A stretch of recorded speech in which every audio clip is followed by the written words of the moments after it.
Let's talk fighting, man. Two styles stand out, Hapkido and Brazilian Jiu-Jitsu. Both are awesome but different. Hapkido comes from Korea. It's all about joint locks, throws, and strikes.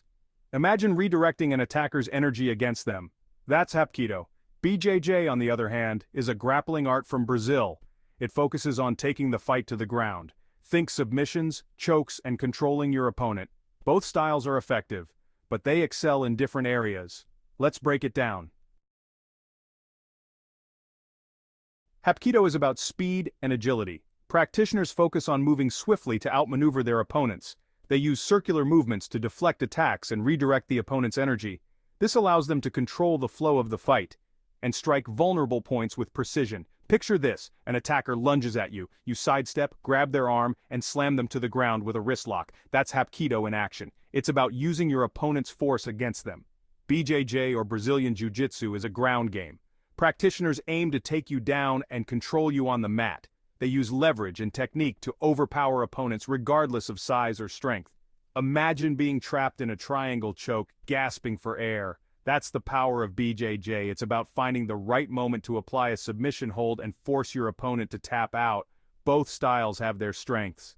Hapkido keeps the fight standing, using strikes and throws to disable attackers. It's about maintaining control while on your feet.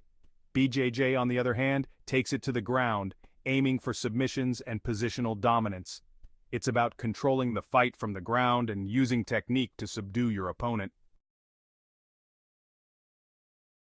Hapkido is about harmony. They believe in using an opponent's energy against them. Think of it like judo, but with more strikes. They aim to control the fight, not just overpower their opponent.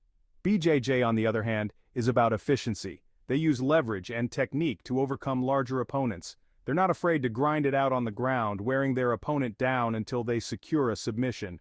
Hapkido flows, BJJ constricts. Two different approaches, both effective in their own right.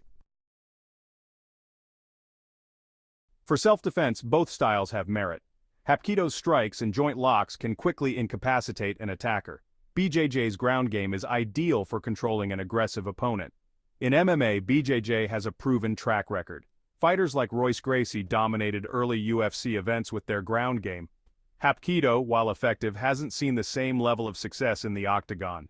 Competition-wise, BJJ has a more established tournament scene. Hapkido has competitions, but they're not as widespread, so which is better depends on your goals. Self-defense, both are solid. MMA, BJJ has the edge. Competition, again, BJJ is more established. Section 5. Hapkido in the real world. Imagine a dark alley. A mugger approaches, intent on causing harm. The situation is tense and the stakes are high. A Hapkido practitioner uses their training to respond swiftly. They strike pressure points with precision, targeting vulnerable areas to incapacitate the attacker. They seamlessly transition into a joint lock, effectively disarming the attacker. The technique is executed flawlessly, allowing them to neutralize the threat and escape unharmed. This is Hapkido in a real-life scenario. Hapkido emphasizes practical self-defense, focusing on techniques that can be applied in everyday situations. It's not about looking flashy or performing elaborate moves. It's about surviving a violent encounter and ensuring personal safety.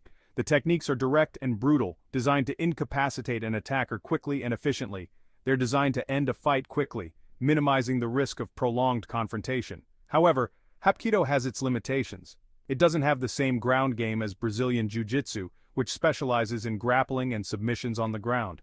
Against a skilled wrestler, a Hapkido practitioner might struggle, as wrestling techniques can overpower Hapkido's standing techniques. Despite these limitations, Hapkido remains a valuable self-defense system, offering a comprehensive approach to personal protection. Its emphasis on striking, throws, and joint locks makes it a well-rounded martial art, capable of addressing a variety of self-defense scenarios. The versatility and effectiveness of Hapkido ensure that practitioners are well prepared for real-world encounters.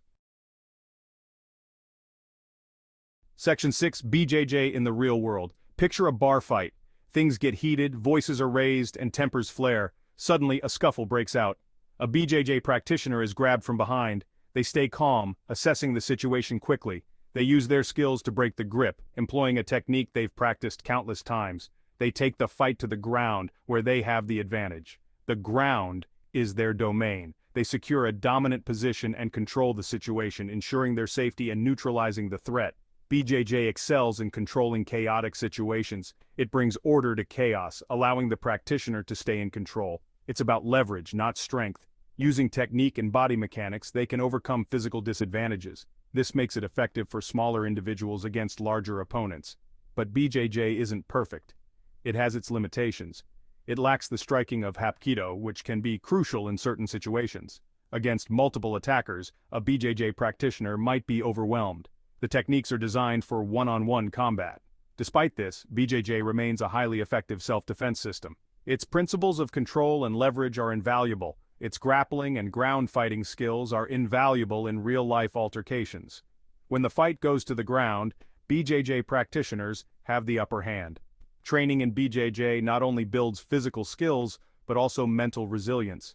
Practitioners learn to stay calm under pressure. Whether in competition or real-life scenarios, the principles of BJJ remain the same. Control, leverage, and technique are key. Section 7. Finding your fight. Choosing the right path. So you want to learn to fight? Great. But which art is right for you? Hapkido might be your jam if you dig striking and grappling equally. You like the idea of using an opponent's energy against them. You want a well-rounded self-defense system. BJJ might be your thing if you're comfortable on the ground, you like the idea of using leverage to overcome larger opponents, you're interested in MMA or submission grappling competitions. Ultimately, the best martial art is the one you enjoy training in. Try both Hapkido and BJJ. See which one resonates with you. Section 8. Respect the game. Concluding thoughts. Hapkido and BJJ are both badass martial arts. They offer different approaches to fighting, but both are effective in their own right. Hapkido is about speed, precision, and using your opponent's energy against them. BJJ is about leverage, technique, and controlling the fight on the ground. Which one is better? That's like asking if a hammer is better than a screwdriver. It depends on the job you need to do. The most important thing is to find a martial art you enjoy and stick with it. Train hard, be respectful, and have fun.